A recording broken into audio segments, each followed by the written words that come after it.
In the past few weeks, we saw John Cena taking the retirement from WWE, and which made me curious. Wanna know why? Follow along.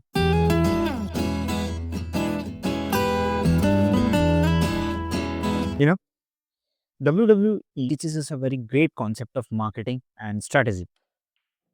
अगर आपने कभी ध्यान से WWE के सारे contestants को देखा हो, जो कि हमारे समय के सबसे ज़्यादा फेमस स्टार्स बन चुके हैं, जैसे कि Undertaker, John Cena, Roman Reigns या रैंडी ऑर्टन या कोई भी ऐसा स्टार जिसे आप पसंद करते हैं या फॉलो करते हैं।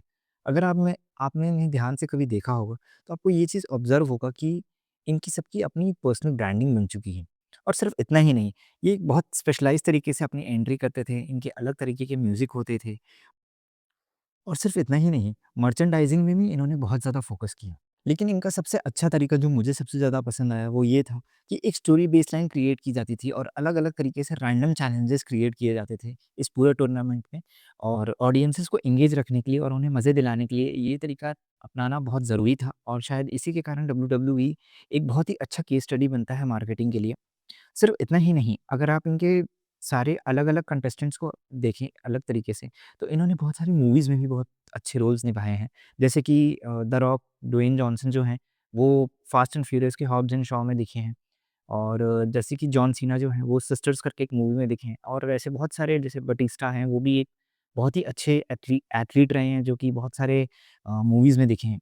सिर्फ इतना ही नहीं, अगर आप इनकी इंग्लिश कमेंट्री की तरफ ध्यान देंगे, तो वो भी बहुत ही एक इंटरेस्टिंग तरीके से स्टोरी को दिखाया जाता था या प्रेज़ेंट किया जाता था और जब भी कोई कंटेस्टेंट एक तरह का स्टंट परफ़ॉर्म कर रहा होता था, तो बहुत एग्रेसिवली कमेंट्री की जाती थी और तरीके से जो पूरा शो है, वो बहुत ही ज़्यादा इंटरेस्टिंग हो जाता था और लोगों का ध्यान अपनी तरफ खींचता था। डब्ल्यूडब्ल्यूई के केस से हमें ये पता चलता है कि पर्सनल ब्रांडिंग कितनी ज़्यादा इम्पोर्टेंट हो जाती है और कितनी अच्छी बात है अगर आप पर्सनल ब्रांडिंग कर सकते हैं और अपने आप को ज़्यादा लोगों तक पहुँचा सकते हैं। और शायद यही एक तरीका था जो सारे रेसलर्स के लिए बहुत ही प्लस पॉइंट बनता गया।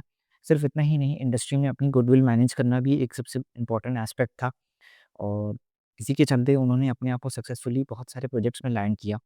सिर्फ इतना ही नहीं, इनके फैन्स बहुत ज़्यादा अग्रेसिव हुआ करते थे जब ऐसे स्टंट्स परफ़ॉर्म किए जाते थे, तो लोगों को बहुत ज़्यादा मज़ा आता था और शायद इसी के कारण ये पूरा जो एंटरटेनमेंट शोज़ था, वो बहुत ही ज़्यादा आगे बढ़ता गया। मेरा तो फ़ेवरेट सबसे ज़्यादा जॉन सीना था। आपका कौन-सा रेसलर फ़ेवरेट था? मुझे कमेंट बॉक्स में कमेंट करके ज़रूर बताएँ।